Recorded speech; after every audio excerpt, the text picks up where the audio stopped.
देखिए, JNK high court bar association Jammu, JNK high court bar association Jammu, young lawyers association Jammu आपसे मुखातिब है। आज आपको ये ज़हमत देने की ज़रूरत इसलिए पड़ी कि high court bar association Jammu पिछले कुछ दिनों से ये वॉच रखे हुए है कि सिविल सोसाइटी में किस तरह का अपसर्ज हो रहा है और क्या कुछ ग्रीवेंसेस हैं जो सिविल सोसाइटी प्रोजेक्ट कर रही है और पब्लिक का उस पर क्या रिएक्शन आ रहा है। मुद्दे तो काफ़ी हैं, बट मैं स्टार्ट करूं अगर तो इस वक्त आई कैन अंडरस्टैंड आप लोगों की ज़्यादा क्यूरोसिटी होगी टोल प्लाज़ा को लेके, बिकॉज टोल प्लाज़ा सरोवर का मुद्दा इस वक्त गरमाया हुआ है। इस बारे में मैं आपको बता दूं कि अपार्ट फ्रॉम पब्लिक सेंटिमेंट, चूंकि हम लोग वकील भी हैं, लीगल पॉइंट ऑफ व्यू से भी मैं थोड़ा सा एनलाइटन करना चाहूँगा अथॉरिटीज़ को कि सरोवर प्लाज़ा टोल प्लाज़ा पे जो टोल कलेक्शन है वो सिर्फ एक पब्लिक रिएक्शन इमोशनल नहीं है, इसका एक लीगल एस्पेक्ट भी है। और मैं ये एक्सपेक्ट कर रहा था एक हाई कोर्ट बार एसोसिएशन के नुमाइंदे के नाते कि अथॉरिटीज़ इस पर कोई कॉल लेती, बट हम देख रहे हैं कि अथॉरिटीज़ का इस पर कोई अभी पॉजिटिव रिस्पांस आ नहीं रहा। और ये जो लीगल एस्पेक्ट है इसका, पब्लिक सेंटिमेंट तो ऑन रोड है, बट जो लीगल एस्पेक्ट है इसके बारे में भी कोई खुल के बात नहीं कर रहा। मैं पहले स्टार्ट लीगल एस्पेक्ट से करता हूँ कि क्या ये सरोवर टोल प्लाज़ा एक legally validly installed toll plaza है या नहीं। अगर नहीं है तो बाकी की डिबेट का कोई पर्पस बनता नहीं। मैं आप लोगों को भी सर्कुलेट करते हैं, मैं आप लोगों के सामने थोड़ा सा जो इसका लीगल एस्पेक्ट है वो रखना चाहूँगा। हमारे यहाँ नेशनल हाईवे एक्ट है, सेंट्रल एक्ट है, थ्रू आउट इंडिया एप्लीकेबल है, हमारी यूटी पे भी एप्लीकेबल। उस एक्ट के अंडर रूल्स भी बने हुए हैं, नेशनल हाईवे फी रूल्स। अब टोल प्लाज़ा कहाँ कहाँ लगना है, कितनी फ़ी होनी चाहिए, ये एक्ट और रूल्स प्रेस्क्राइब कर रहे हैं। कितनी फ़ी होनी चाहिए इस पे बाद में आएंगे। क्या टोल प्लाज़ा सरोवर में लग सकता था कि नहीं लग सकता था एट इट्स इंसेप्शन, इसके बारे में मैं पहले आपको जागरूक करवाऊं। हमारे यहाँ national highway determination of fee rules हैं, इसका रूल 8 है जिसका हेडिंग ही है लोकेशन ऑफ टोल प्लाज़ा। अब लोकेशन ऑफ टोल प्लाज़ा ये सिर्फ एक गाइडलाइन नहीं है, ये एक लेजिस्लेशन है और ये नेशनल हाईवे अथॉरिटी पे भी बाइंडिंग है। ज़्यादा डिटेल में ना जाके मैं आपको सिर्फ इसका सब रूल 2 बता दूं क्या है, और बड़ी सिंपल लैंग्वेज में, और I am sure the authorities are aware of this as well. It says any toll plaza on the same section of national highway and in the same direction shall not be established within a distance of 60 kilometers।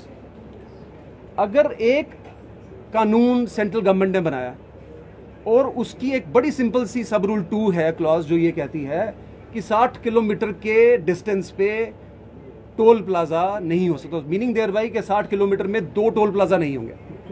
अब ये एक established fact है कि सरोवर से लेके बन toll plaza में by road 60 kilometre नहीं बनते। मेरे दोस्त मेरे को बता रहे थे कि 38-40 किलोमीटर का डिस्टेंस है सारा। क्या ये टोल प्लाज़ा वैलिड है? लीगली देखें तो ये वैलिड नहीं है। हाईवे अथॉरिटी के पास कोई और एक्सक्यूज़ होगा, उसकी मेरे को जानकारी नहीं है। बट हाईवे अथॉरिटी इसके ऊपर क्यों डेलिब्रेट नहीं कर रही है, ये हमको भी बैफल कर रहा है as lawyers and as part of the section of society. इसको सप्लीमेंट करते हुए हमारे road transport minister Nitin Gadkari ji celebrated minister हैं, थ्रू आउट इंडिया अच्छा काम कर रहे हैं।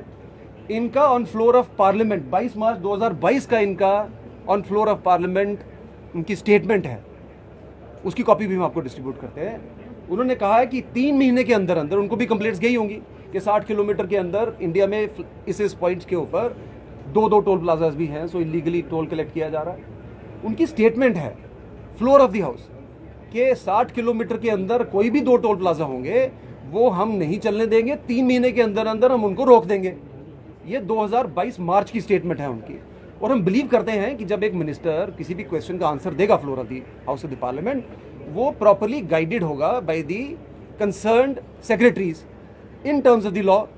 अब जब उन्होंने ये स्टेटमेंट दिया है, ये मार्च 2022 का, आज हम अगस्त 2023 में हैं, कई 3 महीने निकल गए।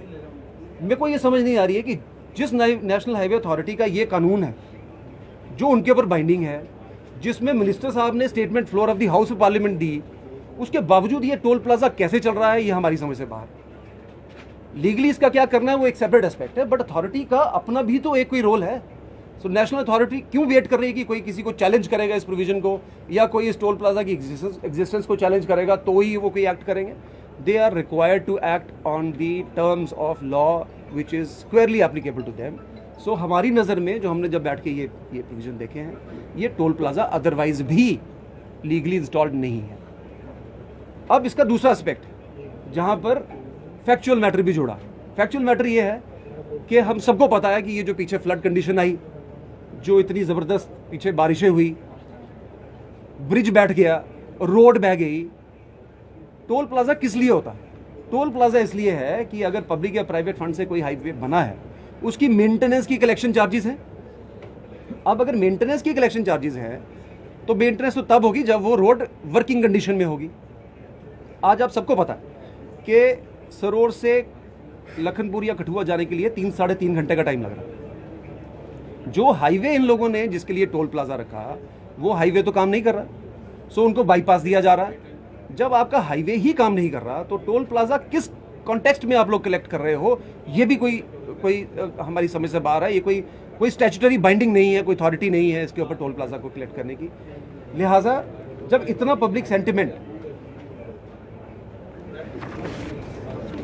अथॉरिटीज देख रही हैं और इनको एक कानूनी दायरा है जिसके अंडर ये उस पब्लिक सेंटिमेंट को रिड्रेस कर सकती हैं, तो हमारी इस पूरे सिनेरियो के दौरान ये एक्सपेक्टेशन थी कि national highway authority would act on its own और लोगों को सड़क पे आने की जरूरत ना पड़े। आफ्टर ऑल ये अथॉरिटीज लोगों की सर्विस के लिए है, ये कोई ऑटोक्रेटिक रूल नहीं है इन अथॉरिटीज का।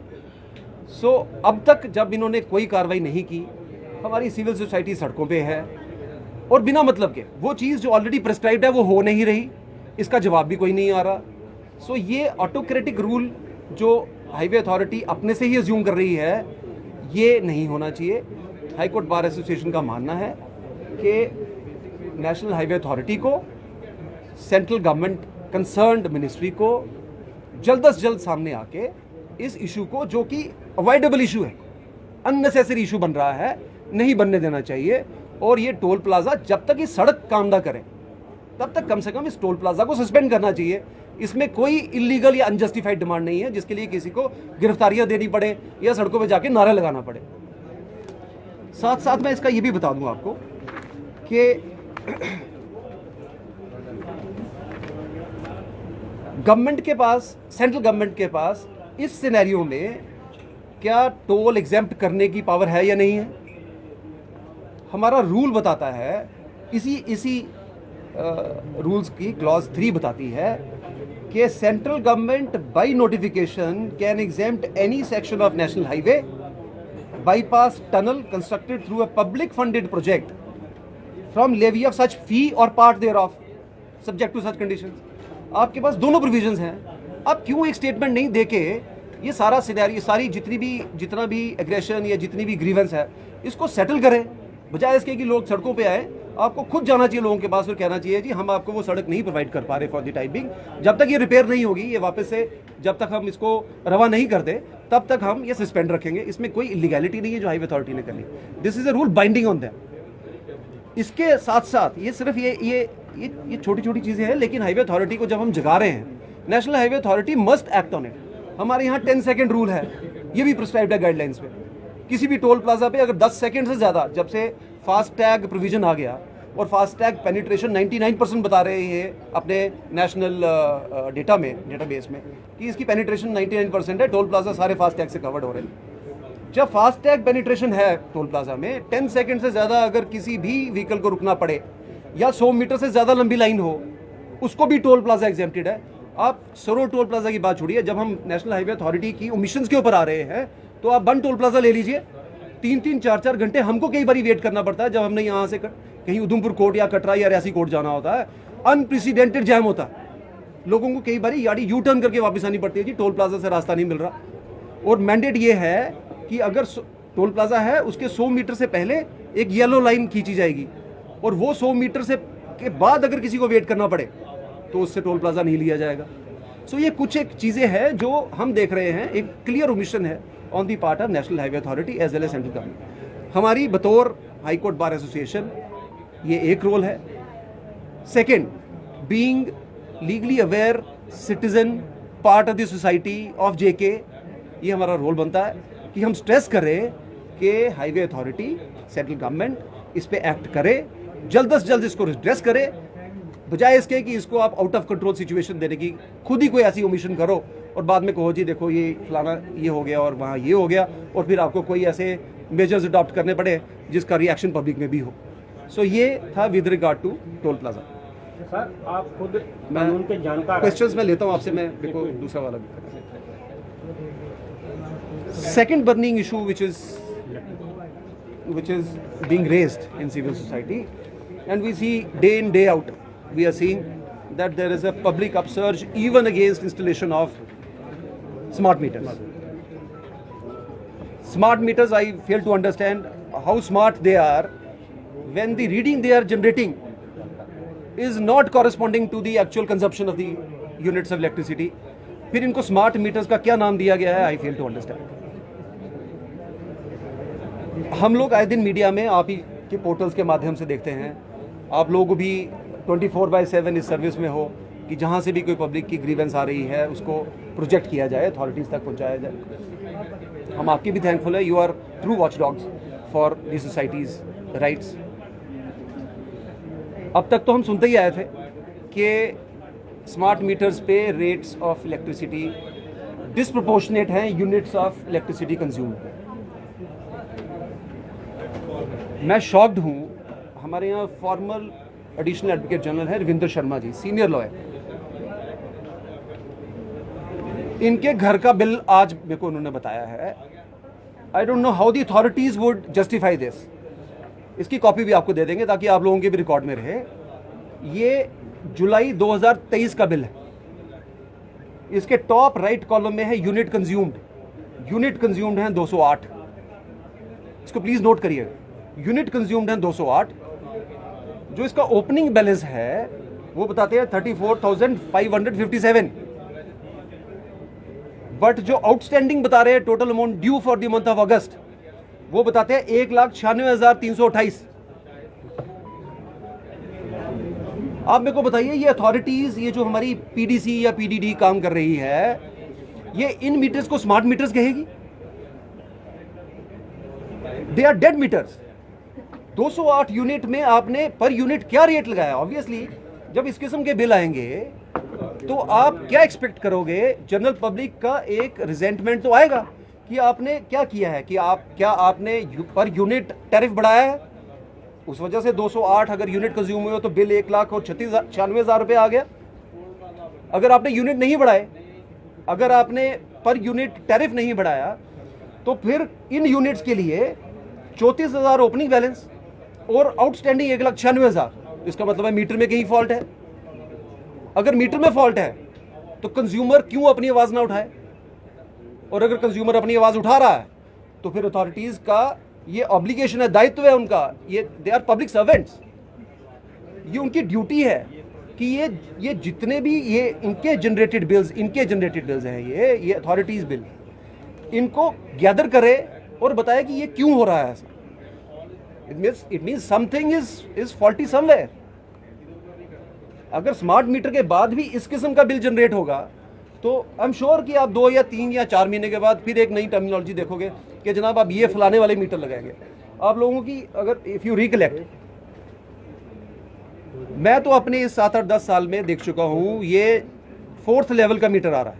हमारे यहाँ ओरिजिनल मीटर होते थे वो छोटे बॉक्सेस वाले, वो भी देखे हमने, किसी को ग्रीवेंस नहीं देखी, इवन पीडीडी डिपार्टमेंट को ग्रीवेंस नहीं देखी। पीडीसी आ गया।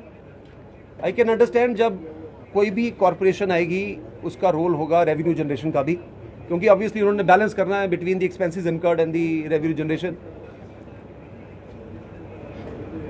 उन ट्रेडिशनल मीटर्स के बाद जमाना आ गया डिजिटल मीटर्स का, जिनको इन्होंने इलेक्ट्रॉनिक मीटर भी कहा। क्या कहा गया कि ट्रेडिशनल मीटर से रेवेन्यू लॉस हो रहा है, इसमें इलेक्ट्रिसिटी थेफ्ट डिटेक्ट नहीं हो रही, इसलिए ये रिप्लेस किए जाएंगे, इलेक्ट्रॉनिक मीटर आ जाएंगे। जब इलेक्ट्रॉनिक मीटर आए, और इसीलिए आए कि ये इलेक्ट्रॉनिक मीटर से हम टैरिफ लॉस जो है वो बचा लेंगे, रेवेन्यू जनरेशन मैक्सिमम हो जाएगा।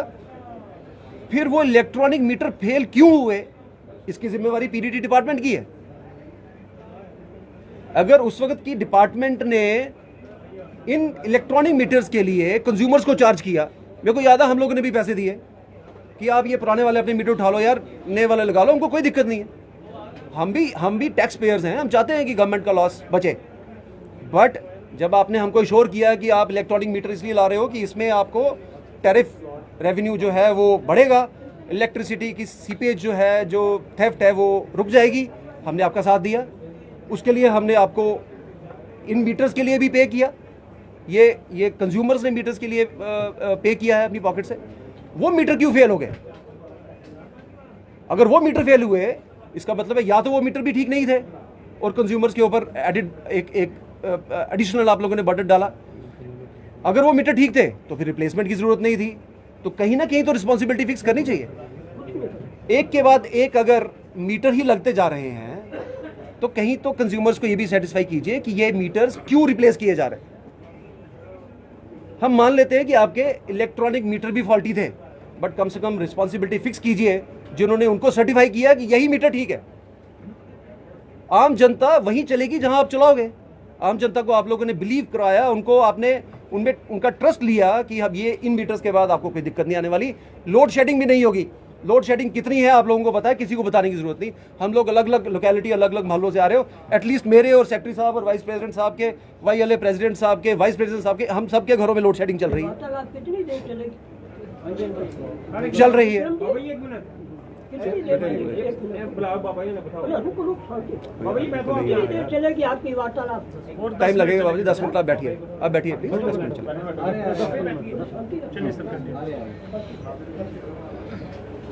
अब जब इलेक्ट्रॉनिक मीटर्स भी आपके फ्लॉप हो गए, तो आपने कहा स्मार्ट मीटर्स आने चाहिए। आप अपडेटेड मशीनरी लाइए, गैजेट्स लाइए, आजकल गैजेट्स का जमाना है, आप लाइए।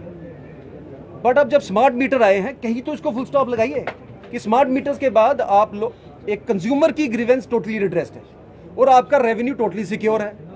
स्मार्ट मीटर में अगर इस किस्म का बिल आएगा, 208 यूनिट के लिए आप 1,96,000 रुपया चार्ज करोगे और फिर आप ये एक्सपेक्ट करोगे कि पब्लिक का सेंटीमेंट नहीं आना चाहिए या वो गलत है, हम इसके साथ नहीं है।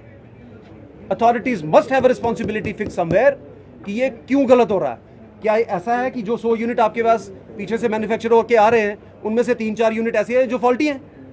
अगर फॉल्टी है तो फिर वो स्मार्ट नहीं है, अगर स्मार्ट नहीं है तो फिर आपको अपना डिसीजन रिकंसिडर करना चाहिए था, या इसको थोड़ा पोस्टपोन कर लेते, आप इन लोगों को ऑन बोर्ड लेते कि इस वजह से ये कोई शॉर्ट हो गया है या कोई मीटर ही डिफेक्टिव था, इसको हम रिप्लेस कर देंगे। बट ऐसा नहीं हो रहा। फोर्सिबल इंस्टॉलेशन एक पीस लविंग सोसाइटी पे, जो कि टैक्स पेयर है, आप सब लोगों को पता है कि Jammu has been highest tax payer in the state. और अगर हम हाईएस्ट टैक्स पेयर हैं, हमारे यहाँ परसेंटेज ऑफ टैक्स पेयर जो बेस है वो बाकी जगहों से ज्यादा है। अगर वो ज्यादा है तो इनको ऑन बोर्ड लेने में अथॉरिटीज को क्या problem? It becomes their added responsibility कि जो लोग आपको सपोर्ट कर रहे हैं, जो लोग आपके स्टेप्स को सपोर्ट कर रहे हैं, एटलीस्ट उनको ऑन बोर्ड लेके उनको सेटिस्फाई कीजिए। आप एक के बजाय 2 मीटर लगाइए, बट कम से कम ये तो इंश्योर कीजिए कि जिसका बिल 10,000 आ रहा था उसका बिल 1 लाख नहीं आएगा। अगर आएगा तो वो तो आवाज उठाएगा अपनी, एटलीस्ट उसको रिड्रेस कीजिए। उसमें भी कोई रिड्रेसल नहीं आ रहा। और मैं आपको बता दूं कि सड़कों पे आना, तोड़फोड़ करना, ये सेकेंडरी इशू है। ये एक्सट्रीम फॉर्म ऑफ रिप्रेजेंटेशन हो सकता, लेकिन being citizen of India, governed and guided and protected by the rule position, the laws which are squarely applicable even of the authorities, we want that authorities must act and act in a speedy manner ताकि ये grievances redress हों। हम इन issues पे जम्मू के लोगों के साथ हैं और ये high court bar association, young lawyers association का यूनानिमस डिसीजन है कि जम्मू के साथ हम खड़े होते आए हैं, जम्मू के लोगों के साथ हम खड़े रहेंगे। अब आते हैं एक इशू जो आप लोगों ने उठाया 2-3 महीने पहले, हमने भी देखा कि डिफरेंट पॉकेट से, डिफरेंट सेगमेंट से उस इशू के बारे में भी बात हुई, लेकिन over a period of time हम देख रहे हैं कि वो इशू भी सबसाइड करता जा रहा है। प्रॉपर्टी टैक्स का इशू हम लोग क्यों भूल गए? मैं देख रहा हूं लोग टोल प्लाजा की तरफ तो जा रहे। प्रॉपर्टी टैक्स की इंप्लीमेंटेशन तो हो गई 2 महीने पहले। August is the last date, 31st August is the date when the installment will be due of property tax. इस बारे में अगर आप थोड़ा पास्ट में जाएं, आपको याद होगा हमने यहाँ प्रेस कॉन्फ्रेंस की थी। हमारे पास एक डेलीगेट आया था, delegation comprising of DC ma'am Jammu, municipal commissioner Jammu, जिनको ये सेंसिटाइजेशन का इन्होंने कोई अथॉरिटी डेलीगेट की होगी कि आप बार के साथ भी बात कीजिए, प्रॉपर्टी टैक्स पे क्या लेना देना। हमने इनके साथ 2-3-4 इश्यूज डिस्कस किए थे। ऑनरेबल एलजी साहब के साथ भी हमने मुलाकात की, उनसे भी हमने वो डिस्कस किया था। और हमको ये कहने में कोई संकोच नहीं है कि हमको कहा गया था कि आपके ये जो 2-3 इश्यूज हैं इनको हम कंसिडर करेंगे और कोशिश करेंगे कि इस पर भी कुछ ना कुछ पॉजिटिव निकल के आए। इस पर एक्सरसाइज हुई भी, हमसे भी इनपुट लिए गए, हमने इनपुट जनरेट करके दिए कि इन इश्यूज़ पे अभी भी थोड़ा सा ग्रे एरिया है प्रॉपर्टी टैक्स पे। और मैं ये रिक्वेस्ट करूंगा एडमिनिस्ट्रेशन से, देखिए हमने उस दिन क्या इशू उठाया था, आपको याद होगा प्रॉपर्टी टैक्स पे 1000 स्क्वायर फीट जो है वो एग्जेम्प्टेड था। हमने ये इशू रेज किया था उस विजिटिंग डेलीगेशन के साथ कि मान लीजिए एक बिलो पॉवर्टी फैमिली है, उसके बाद 800 स्क्वायर फीट जगह, वो एग्जेम्प्टेड है। बट जैसे बच्चे बड़े हो रहे हैं, वो फैमिली भी एक्सपेक्ट करती है बच्चों ने पढ़ना है, ऊपर छत के ऊपर एक 250-300 स्क्वायर फुट का छोटा सा कमरा उनके लिए बना दें। 800 और 300 स्क्वायर फीट हो गया 1100 स्क्वायर फीट। अगर आपने 1000 स्क्वायर फीट को एग्जेम्पशन दिया है, ये बिलो पॉवर्टी फैमिली जिसके पास फ्लोर एक्चुअली 700 है, वो दोनों फ्लोर मिला के जो इनकी कैलकुलेशन थी वो उस एग्जेम्पशन से बाहर है। सो एक 700 floor area, square foot floor area वाले को उस एग्जेम्पशन से बाहर रखा गया, जो अगर छत पे 200 या 300 स्क्वायर फुट का अपने बच्चों के लिए भी कमरा बनाए। हमने ये रिक्वेस्ट की थी कि आप इसको भी रिकंसिडर कीजिए। जो फ्लोर एरिया आपने एग्जेम्प्ट किया है, इसको थोड़ा सा ब्रॉड बेस कीजिए। 1000 स्क्वायर फीट आज की तारीख में बहुत छोटा है, इसको थोड़ा बढ़ाइए, 1200-1500 स्क्वायर फीट रखिए। ये भी सजेशन दी थी। साथ साथ हमने ये भी कहा था कि आप सारी बिल्डिंग्स को इस प्रॉपर्टी टैक्स के दायरे में कंसिडर कीजिए कि मत रखें। मसलन जैसे कोई ऑर्फनेज है, नारी निकेतन है, उनको भी आप अगर एक ही स्वीप में प्रॉपर्टी टैक्स में डाल देंगे, जस्टिफाइड नहीं है। हम मशकूर हैं अथॉरिटीज़ के, एलजी साहब के, कि उन्होंने हमारी ये डिमांड नोट की थी और इंस्ट्रक्शंस भी इशू की थी कि इन पे भी नज़रसानी की जाए। मेरी ये रिक्वेस्ट रहेगी एडमिनिस्ट्रेशन से, ऑनरेबल एलजी साहब से भी, कि ये प्रॉपर्टी टैक्स का बेस थोड़ा बढ़ाया जाए। ये एग्जेम्पशन 1000 से अगर आप 1500 स्क्वायर फीट ले जाए तो एक वाइडर सेक्शन जो प्रॉपर्टी टैक्स का बर्डन नहीं उठा सकती है उसको रिलीफ मिल सकेगा। जम्मू कोई एलिटिस्ट रिच क्लास सोसाइटी नहीं है, यहाँ लोग hand to mouth middle class family से बिलोंग करते हैं। इस किस्म का अगर रिलीफ उनको मिले, साथ साथ अगर आपका टैक्स जनरेशन भी लॉस में नहीं जा रहा है, तो कोई एक वाया मीडिया निकाल के हमारी इस गुजारिश पे भी गौर कीजिए। इसके साथ साथ अगर आप लोगों को याद हो, एक प्रॉपर्टी टैक्स कैलकुलेशन का सर्कुलेट हुआ सोशल मीडिया में अथॉरिटीज़ की तरफ से, जिसमें डिफरेंट एरियाज़ के पर स्क्वायर फीट या उन्होंने 1000 स्क्वायर फीट, 1500 स्क्वायर फीट की स्लैब्स रखी और बताया कि ये फलां एरिया में इतना टैक्स होगा। जब मैंने और हमारे साथियों ने ये पढ़ा, इसके लास्ट में इन्होंने कैलकुलेशन का मोड बताया। इस कैलकुलेशन में इन्होंने कहा है property tax on residential property would be 5% of taxable annual value. So ये TAV एक टर्म बनाई उन्होंने, आप घर में कैलकुलेट कर लो और 5% का आपको प्रॉपर्टी टैक्स लगेगा रेजिडेंशियल प्रॉपर्टी पे। अब ये TAV क्या है? देखिए, TAV है this is equal to MTF into LVF into ARF multiplied by FF multiplied by UTF multiplied by CTF multiplied by AGF multiplied by SF multiplied by OSF। ये कौन calculate करेगा?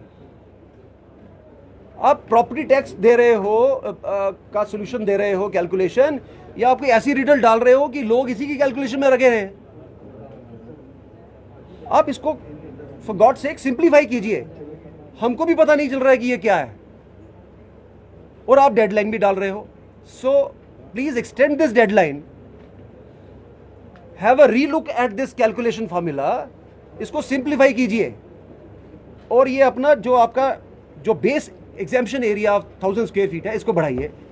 कुछ एक हमारे यहाँ हमारे कुछ एक दोस्तों की, हालांकि ये चैम्बर्स वालों को भी रेज करना चाहिए था, कुछ एक हमारे पास रिप्रेजेंटेशन आई कि कुछ एक दुकानें जो है वो बहुत छोटी हैं, 100-150 स्क्वायर फीट की शॉप्स हैं।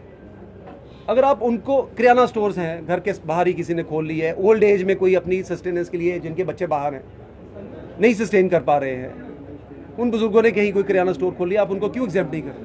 आप क्यों एक base minimum square foot area उन दुकानदारों के लिए भी रखते हैं जिनको आप उस लिमिट या स्लैब के अंदर एग्जेम्प्ट कीजिए प्रॉपर्टी टैक्स 100-150 स्क्वायर फीट का, और एक सिंप्लीफाइड फार्मूला बताइए ताकि ये समझ आ सके कि ये प्रॉपर्टी टैक्स कैलकुलेशन आखिर भला क्या है।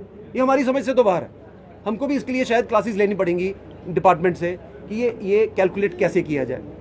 सो इन 3 मुद्दों पे हमने आपको नेशनल हाईवे अथॉरिटी की बात की कि ये जो टोल प्लाजा बना हुआ है ये इन्हीं के लॉज के मुताबिक पूरा सेट नहीं बैठता। क्या बार इसको लेकर नेशनल हाईवे अथॉरिटी को कोई लीगल नोटिस के जरिए हाईकोर्ट तक लेकर जाना चाहेगी? और पिछले 3-4 साल से लगातार ये चल रहा है, क्या लोगों से पैसा लूटा जा रहा है, क्या अथॉरिटी वो पैसा वापस देगी? देखिए, लीगल नोटिस देना, हम लोग तो खुश रहेंगे इसमें। हमारे पास क्लाइंट आए कोई कहे जी हमने केस करना है, लीगल नोटिस देना कोई प्रॉब्लम नहीं है। मैं आपको बता रहा हूँ, मेरा स्ट्रेस एरिया आज की प्रेस कॉन्फ्रेंस का ये है कि national highway authority controlling authority है नेशनल हाईवेज को लेके, including toll plaza. National highway authority ना तो करे, देखिए हाँ या ना तो करे। हम लोग यही वेट कर रहे थे इन 5-7 दिनों में कि नेशनल हाईवे अथॉरिटी क्या रिएक्ट कर रही है, इसका क्या रिस्पॉन्स आ रहा है। क्या नेशनल हाईवे अथॉरिटी अपने एक्ट और रूल्स को नहीं मानना चाहती? अगर नेशनल हाईवे अथॉरिटी ये आज स्टैंड ले लेती है कि हम अपने रूल्स को नहीं मानते, लीगली जो पॉसिबल होगा हम करेंगे। सर मेरा एक सवाल है जी, आपने बहुत डिटेल में, आप सबने जी आपने बहुत डिटेल में ये बताया समझाया कि पहले आपने बात की टोल प्लाजा की, उसके बाद आपने स्मार्ट मीटर्स की बात की, उसके बाद आपने प्रॉपर्टी टैक्स की बात की। ये तो बार एसोसिएशन ये साफ समझता है कि ये लोगों के हितों के खिलाफ है, उनके साथ एक तरह से इंजस्टिस हो रहा है। आपने कहा जैसे 150 फुट की एक दुकान खोली है, या ये तमाम इश्यूज हैं। सर 3 इश्यूज आपने कहा कि बर्निंग इशू है। एज ए रिस्पॉन्सिबल जो आपका एसोसिएशन है, और जम्मू के लोगों को हमेशा से उम्मीद रहती है, अब जो युवा राजपूत सभा है, चाहे वो ट्रांसपोर्टर्स हैं, वो सब ये सब मांग उठा रहे हैं कि एक जम्मू बंद की कॉल दी जाए ताकि एक मैसेज लाउड एंड क्लियर जाए कि जम्मू के लोग इन मुद्दों पे एक हैं। तो बार एसोसिएशन क्या उसको समर्थन करेगी या इस तरह का आह्वान करती है कि इकट्ठे हो जाओ सब? देखिए, मुझे नहीं लगता कि जम्मू के लोगों को इकट्ठे करने के लिए कोई ज़्यादा एफर्ट की ज़रूरत पड़ती है। बट जब कोई एजेंडा टेकअप किया जाए, उस एजेंडे को रैशनलाइज तरीके से टेकअप करके, उसका प्लस माइनस डिस्कस करके लोगों को ये समझाना हमारी जिम्मेवारी भी बनती है, बाकी नुमाइंदों की भी बनती है कि यहाँ पर ये ग्रे एरिया है या यहाँ ये जानबूझ के किया जा रहा है, तो इसको एजिटेट किया जाए। एजिटेशन के दोनों मोड हैं, पीसफुल भी है और एग्रेसिव भी है। एग्रेशन बार एसोसिएशन का कभी मोड नहीं रहा। हम लोग ये चाहते हैं कि अथॉरिटीज एक्ट करें और इसको रिड्रेस करें ऑन देयर ओन, उनकी ड्यूटी है। रही बात जम्मू का या जम्मू की पब्लिक का बार एसोसिएशन की तरफ देखना, मैंने स्टार्ट में आपको कहा कोई ऐसा मुद्दा जम्मू की पब्लिक का आज तक नहीं रहा जिसमें हाई कोर्ट बार एसोसिएशन ने वो कॉज उठाया ना हो और उसको सेटिस्फैक्टरली कंक्लूड ना करवाया हो। इसलिए मैंने कहा आज की प्रेस कॉन्फ्रेंस उसकी पहली कड़ी है कि हम अथॉरिटीज को रिक्वेस्ट तो कर रहे हैं, बट स्ट्रेसफुली रिक्वेस्ट कर रहे हैं। Don't take it to be a kind request. National highway authority, I am using the word, must act in terms of the rules and see to it that people of Jammu do not feel cheated, do not feel threatened, do not feel oppressed.